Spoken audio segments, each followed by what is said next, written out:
Sometimes the circumstances of our lives just don't look very good.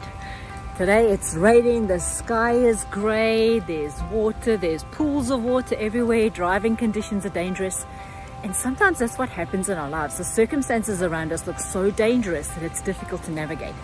In this video, I'm going to be sharing how to take the Word of God in these situations and help yourself navigate no matter what is happening in your life.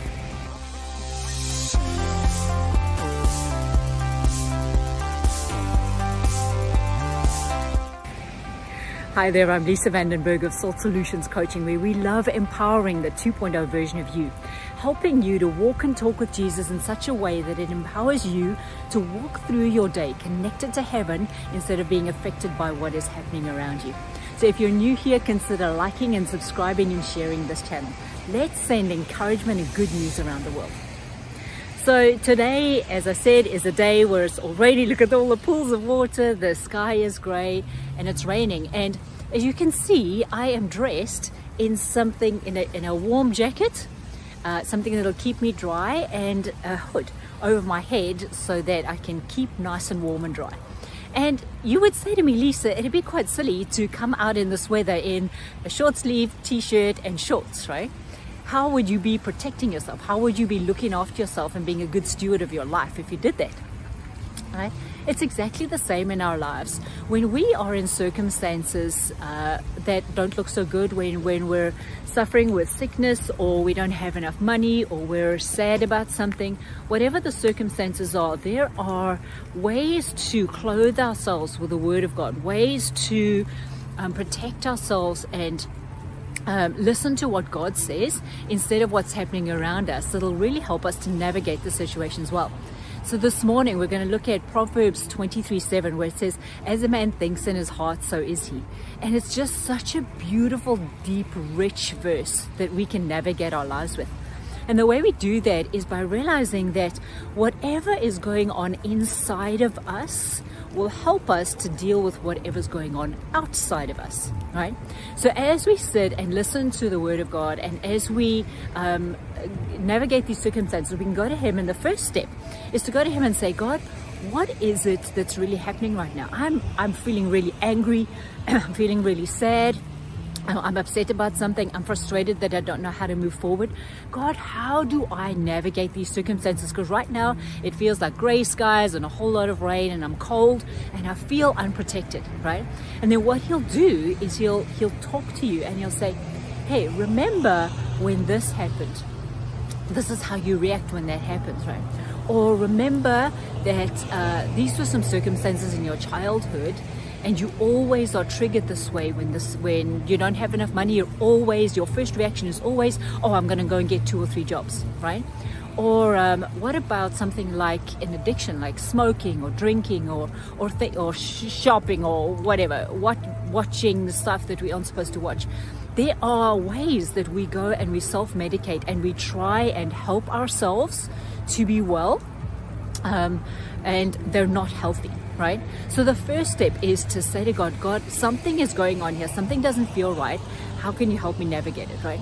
And then that's the second step, is all right, Lord, if this is the trigger that I've always had for this thing, how do I get a better trigger now? How do I react in a better way, right? When this comes up in me, what do you have to say about things instead of the way I've always thought of things before? And so I was thinking particularly this morning of, for instance, if we're smoking, we know as just human beings, right, that smoking has no good physical effects in our body. It may have some good psychological effects, but there's absolutely no good physical effects in our body from smoking, right? So thinking about that, we may logically know that smoking is not good for us, but still our behavior doesn't change. It's going to take a change of mindset as a man thinks in his heart in order to change the outside behavior. So is he, right? And so when we sit with the Lord, if we were to take that example and go, what, God, why is it that despite everything I know about the dangers of smoking, I still continue to do it? Is it something that helps me to feel like I'm part of the club because it's a social thing that is done around me? Lord, is it something that helps me to calm down because I have this high level of stress in my life that I feel?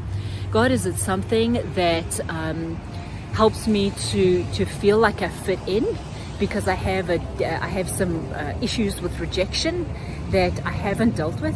When you sit and ask God those questions, then He'll reveal the truth to you, and then you get to say to Him, step 2, okay God, what do I get to do about it now? Lord, what do you have to say about the rejection issues I have? I walked through this myself, me, and I realized that one of my big triggers is rejection, is feeling like, oh, somebody's not talking to me, or if I'm not included in something, it really affects me. And so I sat with the Lord and I said, Lord, why do I feel this way? What happened?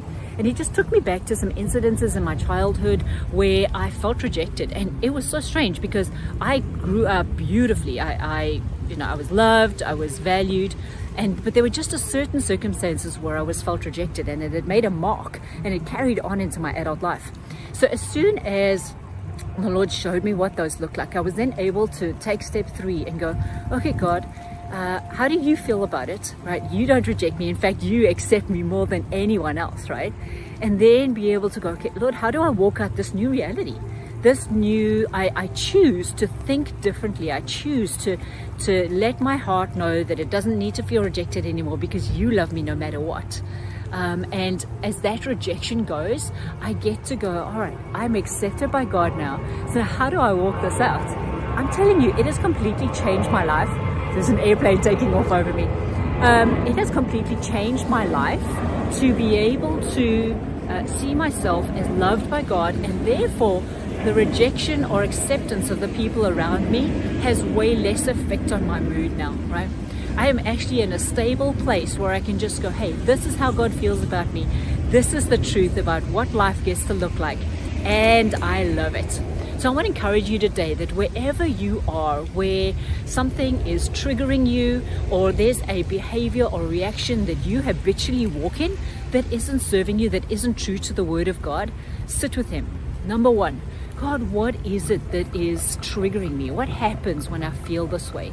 Number 2, what do we get to do about it? What's the truth that you get to give me instead? And number 3, Lord, how do I walk this out in my life so it becomes a lifestyle of walking according to the truth of your word and not the lies that I believe? So good. So, as always, Jesus is inviting you on an adventure today. Will you accept? Bless you, bless you, bless you. And come across and visit us at 𝐷𝐸𝐴𝐻𝑒𝐼𝑛𝐥𝐠coaching.com. Let's help you get out of these trigger states and onto a much more purposeful, good way of living according to the Word of God. Bless you, and we'll see you next time.